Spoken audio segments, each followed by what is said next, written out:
The university library's silent aisles held a secret. Fatima, the cleaning lady, was a hidden literary genius. Each night she left behind anonymous notes, profound translations nestled within classic books. When a curious professor finally discovered the ghost of the stacks, her quiet world was poised for an extraordinary, life-altering revelation. The silence of the university library after midnight was a language Fatima understood. It spoke in the soft hum of the ventilation, the gentle settling of dust on forgotten theses, and the whisper of turning pages that existed only in her memory. At 58, her movements were a quiet choreography of routine, her cleaning cart gliding almost soundlessly across the polished linoleum. But this was more than a job. It was a vigil. Tonight, her pilgrimage took her to the international literature section.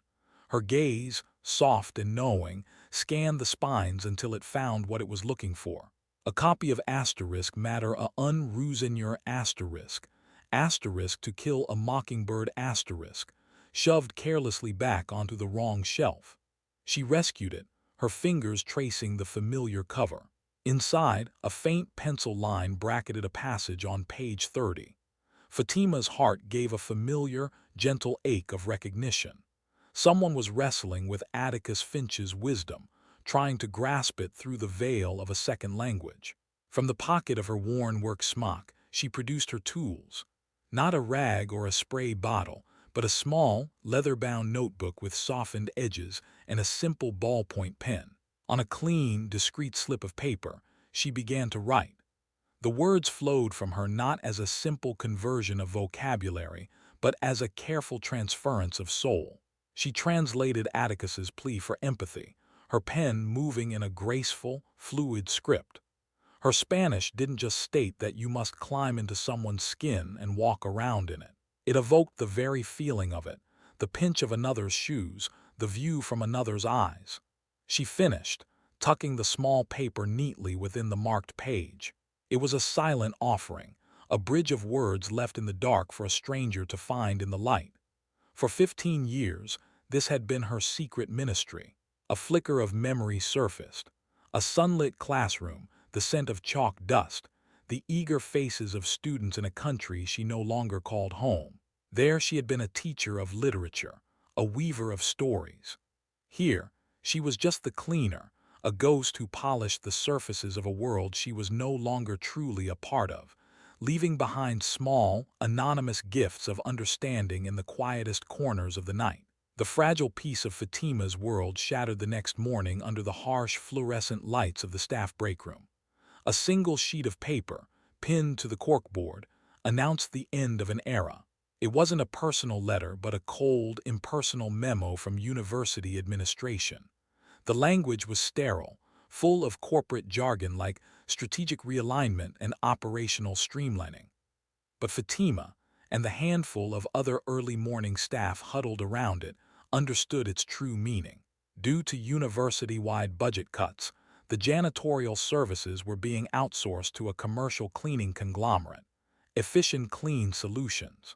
The notice was brief, clinical, and devastating. All current in-house staff would have their hours drastically reduced, their pay slashed by a third, with no guarantee of continued employment beyond the next quarter. A man named Stan, who had polished these same floors for 30 years, simply shook his head and walked away, his shoulders slumped in defeat. For Fatima, the words on the page blurred into a vortex of rising panic. The news was a physical blow, knocking the air from her lungs. Her meager salary was a meticulously balanced equation, a tightrope walk over a chasm of debt. That evening she sat at her small kitchen table, the unpaid bills spread before her like a tarot reading of a bleak future.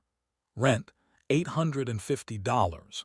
Utilities, $120.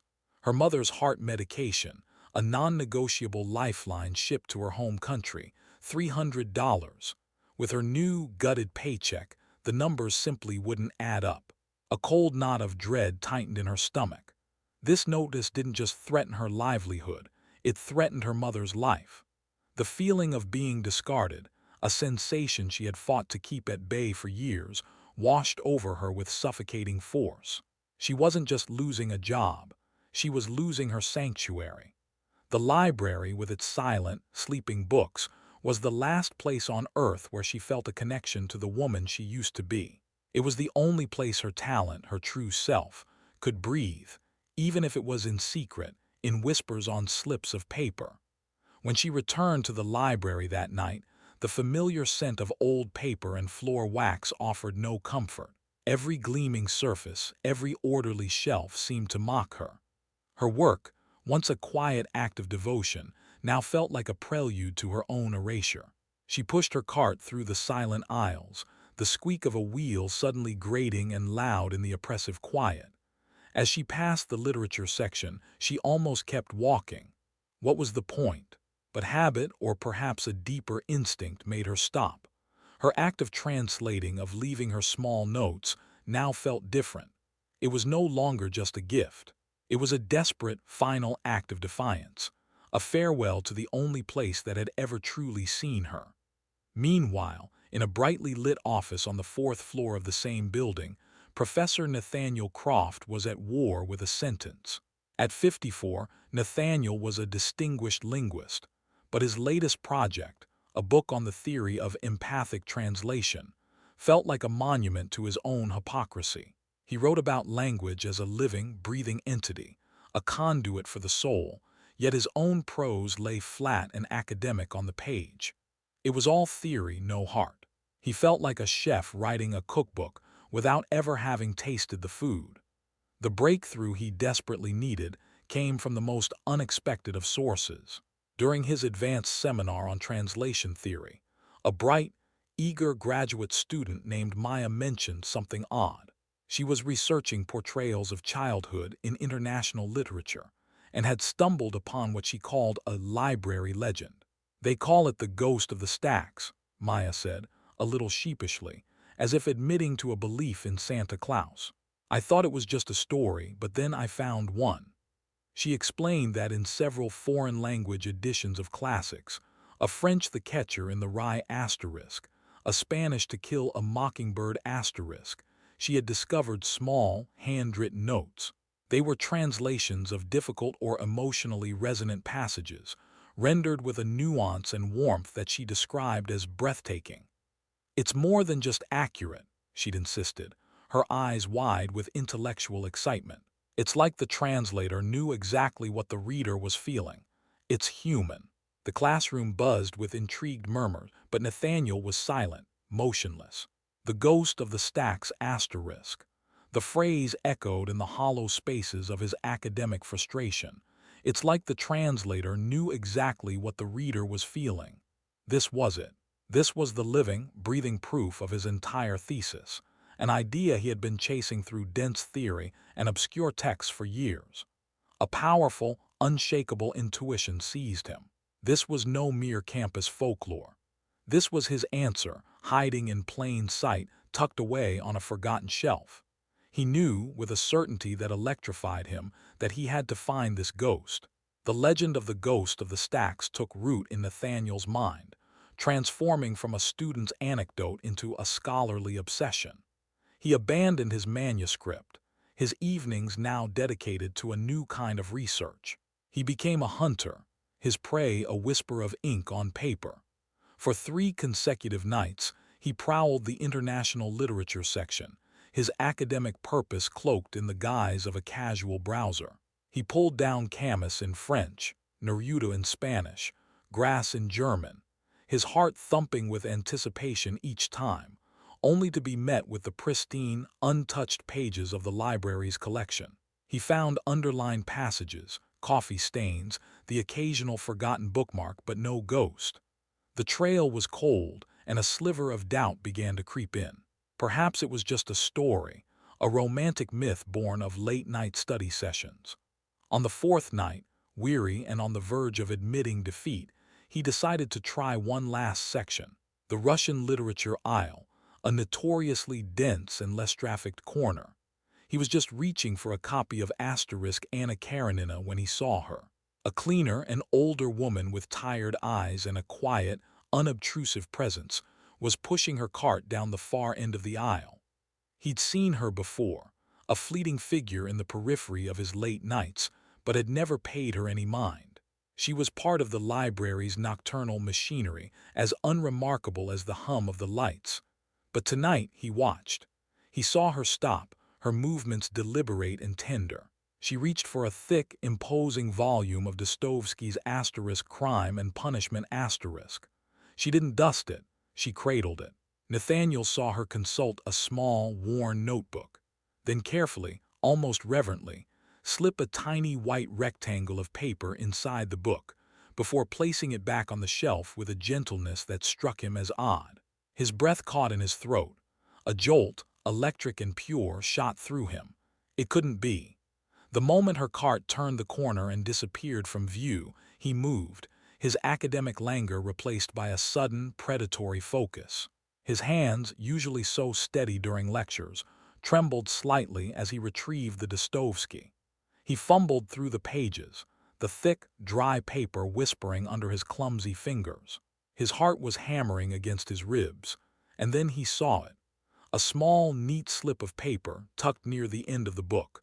On it, in a precise, elegant hand, was a translation.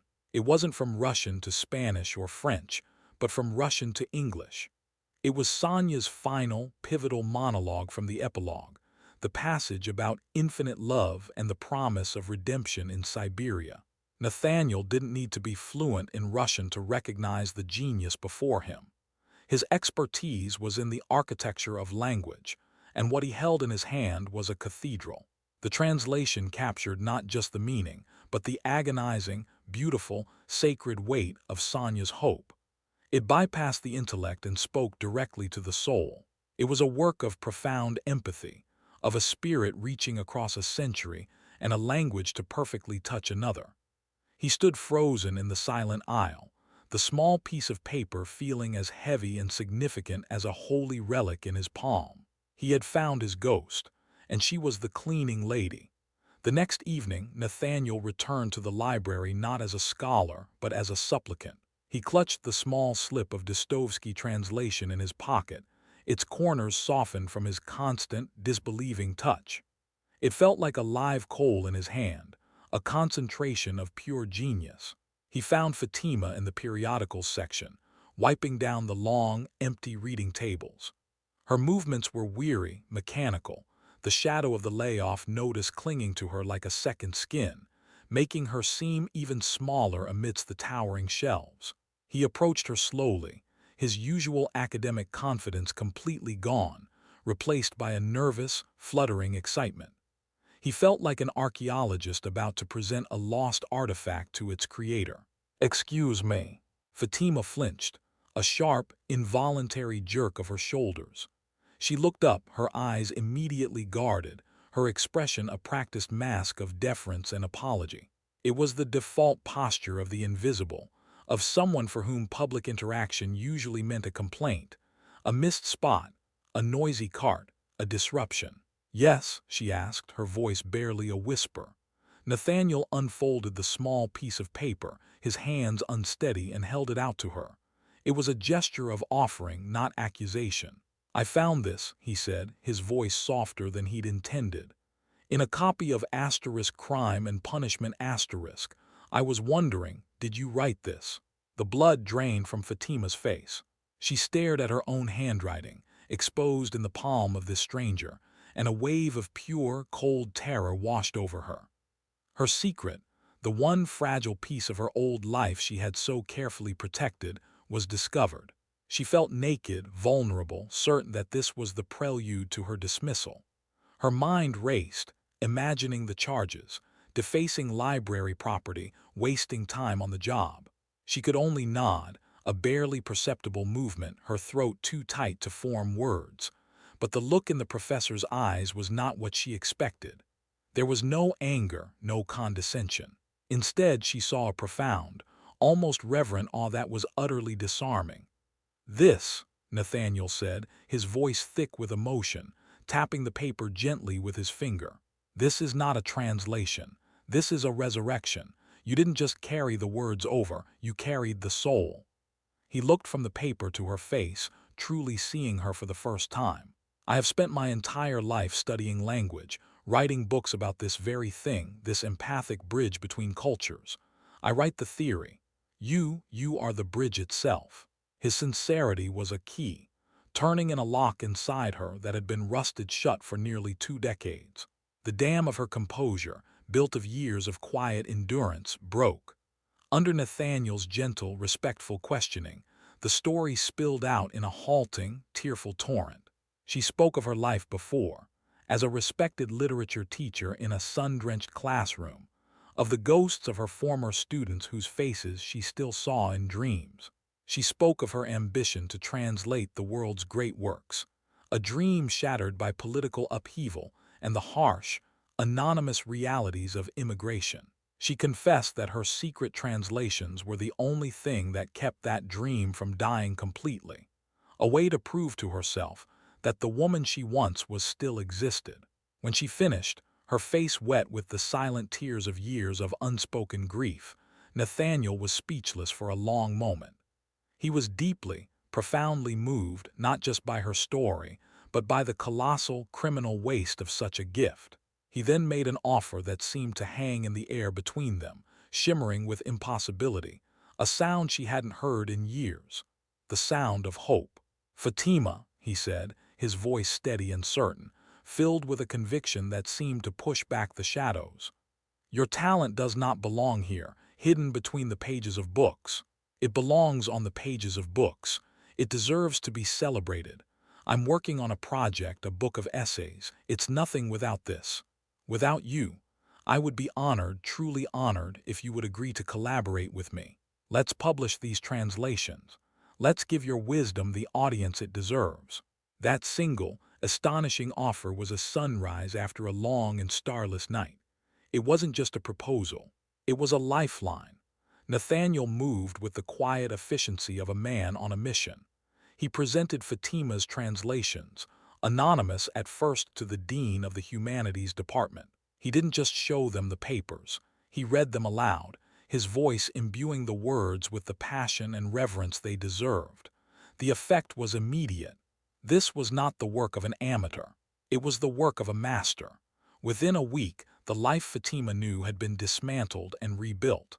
The dreaded layoff notice became irrelevant. Nathaniel secured for her a position as a paid research associate in the linguistics department, complete with a modest but stable stipend that instantly lifted the crushing weight of her financial fears. He led her to a small, quiet office with a window overlooking the campus green. For the first time in 15 years, Fatima sat down at a desk that was her own, not one she was meant to polish. As she began to painstakingly transcribe her scattered notes from dozens of worn notebooks, she wasn't just organizing papers. She was reclaiming the lost pieces of her own identity. The simple act of typing her name, Fatima al-Jamal, on a title page was a profound moment of restoration. But Nathaniel's vision extended beyond the university's ivy-covered walls. He knew her gift was not just academic, it was deeply human. He introduced her to the director of a local community outreach center that served new immigrants. Soon, Fatima was standing not as a cleaner, but as a guide, in front of a small, nervous group of people who shared her history of displacement. She became a volunteer language tutor, but her classes were unlike any other. She didn't use dry grammar books. Instead, she used the very literature that had been her own solace, sharing translated passages from Garcia Marquez, from Victor Hugo, from Rumi. She taught them English, but more than that, she taught them that their feelings of loneliness, hope, and confusion had a voice, echoed in the great stories of the world. Her small classroom became a beacon, a place of connection and understanding, a lighthouse for lost souls, as one of her students tearfully called it. A year later, a book with a simple, elegant cover appeared in university bookstores. It was titled Whispers Between the Stacks, Notes on Empathic Translation **. It didn't become a runaway bestseller, but it found a passionate, devoted audience, celebrated for its unique blend of scholarly insight and profound human warmth. At the small, intimate book launch, Fatima stood at a podium, bathed in a soft spotlight. She was no longer the stooped, invisible cleaner, but a poised woman whose voice, clear and steady, filled the room as she read one of her favorite translations. In the front row, Nathaniel watched, his heart full. The collaboration had not only rescued a buried genius, it had resurrected his own passion, curing his academic cynicism and reminding him why he had fallen in love with words in the first place. Later that week, Fatima found herself back in the library after hours. She walked the familiar aisles, not with a cleaning cart but with a purpose. She found a well-worn copy of Nathaniel's first major work on linguistics. From her pocket, she took a single, clean slip of paper. With the same beautiful script, she wrote just 2 words. She tucked it inside the cover, a final secret message, not of translation but of gratitude. "Thank you."